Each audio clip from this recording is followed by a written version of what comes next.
তাদের সাথে যুদ্ধের জন্য তোমরা যথাসাধ্য সাজ সরঞ্জাম, শক্তি ও ঘোড়া প্রস্তুত রাখবে এবং এ দিয়ে তোমরা আল্লাহর দুশমন ও তোমাদের দুশমনদের ভীত সন্ত্রস্ত করে দেবে। এছাড়াও কিছু লোক আছে যাদের পরিচয় তোমরা জানো না, শুধু আল্লাহ তাআলাই তাদের চেনেন। আল্লাহ তাআলার পথে তোমরা যা কিছুই ব্যয় করবে তার পুরোপুরি প্রতিদান তোমাদের পরকালে আদায় করে দেয়া হবে এবং তোমাদের উপর বিন্দু মাত্র জুলুম করা হবে না। হে মুহাম্মদ, তারা যদি সন্ধির প্রতি আগ্রহ দেখায় তাহলে তুমিও সন্ধির দিকে ঝুঁকে যাবে এবং সর্বদা আল্লাহর উপরই ভরসা করবে। অবশ্যই আল্লাহ তাআলা সব কিছু শুনেন, সব কিছু দেখেন। আর যদি কখনো তারা সন্ধির আড়ালে তোমাকে ধোঁকা দিতে চায় তাহলে তোমার দুশ্চিন্তাগ্রস্ত হওয়ার কোনো কারণ নেই, কেননা তোমার রক্ষার জন্য তো আল্লাহ তাআলাই যথেষ্ট। তিনি তাঁর সরাসরি সাহায্য ও একদল মোমেন দ্বারা তোমাকে শক্তি জুগিয়েছেন। আল্লাহ তাআলা এই মোমেনদের দিলকে পারস্পরিক ভালোবাসা ও সম্প্রীতির বন্ধনে আবদ্ধ করে দিয়েছেন। অথচ তুমি যদি দুনিয়ার যাবতীয় সম্পদ এর পেছনে ব্যয় করতে, তবু তুমি এই মানুষদের দিলকে ভালোবাসার বন্ধনে আবদ্ধ করতে পারতে না। কিন্তু আল্লাহ তাআলা এদের মাঝে প্রীতি স্থাপন করে দিয়েছেন। অবশ্যই তিনি পরাক্রমশালী ও বিজ্ঞ কুশলী। হে নবী, তোমার জন্য এবং তোমার অনুবর্তনকারী মোমেনদের জন্য তো আল্লাহ তাআলাই যথেষ্ট। হে নবী, তুমি মোমেনদের যুদ্ধের জন্য উদ্বুদ্ধ করো। মনে রেখো, তোমাদের মধ্যে 20 জন লোকও যদি ধৈর্যশীল হতে পারে তাহলে তারা 200 লোকের উপর বিজয়ী হবে। আবার তোমাদের মাঝে এমন লোকের সংখ্যা যদি 100 হয় তাহলে তারা 1000 লোকের উপর জয়লাভ করবে। এর কারণ হচ্ছে তারা এমন জাতি যারা আল্লাহর শক্তি সম্পর্কে কিছুই বোঝে না। এই নিশ্চয়তা দ্বারা এখন আল্লাহ তাআলা তোমাদের উপর থেকে উদ্বেগ ও দুশ্চিন্তার বোঝা হালকা করে দিয়েছেন। যেহেতু তিনি একথা জানেন তোমাদের মধ্যে কিছু দুর্বলতা রয়েছে, অতঃপর তোমাদের মধ্যে যদি 100 ধৈর্যশীল মানুষ থাকে তাহলে তারা 200-র উপর বিজয়ী হবে। আবার যদি থাকে তোমাদের 1000 ধৈর্যশীল ব্যক্তি তাহলে তারা আল্লাহ তাআলার হুকুমে বিজয়ী হবে 2000 লোকের উপর। জেনে রেখো, আল্লাহ তাআলা ধৈর্যশীলদের সাথেই রয়েছেন।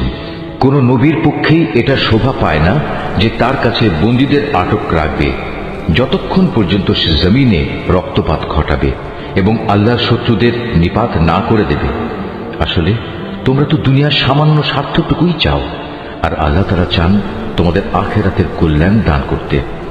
আল্লাহ তাআলাই হচ্ছেন পরাক্রমশালী ও প্রজ্ঞাময়। যদি এ ব্যাপারে আল্লাহ তাআলার কাছ থেকে পূর্বের কোনো ফরমান লেখা না থাকতো তাহলে বন্দীদের কাছ থেকে মুক্তিপণ হিসেবে তোমরা যা কিছু নিয়েছ তার জন্য একটা বড় ধরনের আযাব তোমাদের উপর পতিত হতো। অতএব যা কিছু তোমরা গনিমত হিসেবে লাভ করেছ নিঃসংকোচে তোমরা তা খাও, কেননা তা সম্পূর্ণ হালাল ও পবিত্র। তোমরা আল্লাহ তাআলাকে ভয় করো। আল্লাহ তাআলা অবশ্যই ক্ষমাশীল ও দয়ালু। হে নবী, তোমার হাতে যেসব বন্দী রয়েছে তাদের তুমি বলো, আল্লাহ তাআলা যদি তোমাদের দিলে ভালো কিছু গ্রহণের যোগ্যতা আছে বলে জানতে পান তাহলে তিনি তোমাদের ঈমানের এমন এক কল্যাণ দান করবেন যা তোমাদের কাছ থেকে মুক্তিপণ হিসেবে গৃহীত সম্পদের চাইতে অনেক ভালো, এবং তিনি তোমাদের গুনাহসমূহ মাফ করে দেবেন। আল্লাহ তাআলা ক্ষমাশীল ও দয়াবান। আর তারা যদি তোমার সাথে বিশ্বাস ভঙ্গ করতে চায় তাহলে তুমি ভেবো না, এরা তো এর আগে আল্লাহ তাআলার সাথেও বিশ্বাসঘাতকতা করেছে এবং এ কারণেই তোমাদের তিনি তাদের উপর ক্ষমতা দান করেছেন। আল্লাহ তাআলাই হচ্ছেন জ্ঞানবান ও কুশলী। নিঃসন্দেহে যারা ঈমান এনেছে এবং এই ঈমানের জন্য হিজরত করেছে, নিজেদের জান মাল দিয়ে আল্লাহর পথে জিহাদ করেছে এবং যারা মুহাজিরদের আশ্রয় দিয়েছে ও তাদের সাহায্য করেছে, তারা সবাই পরস্পরের বন্ধু।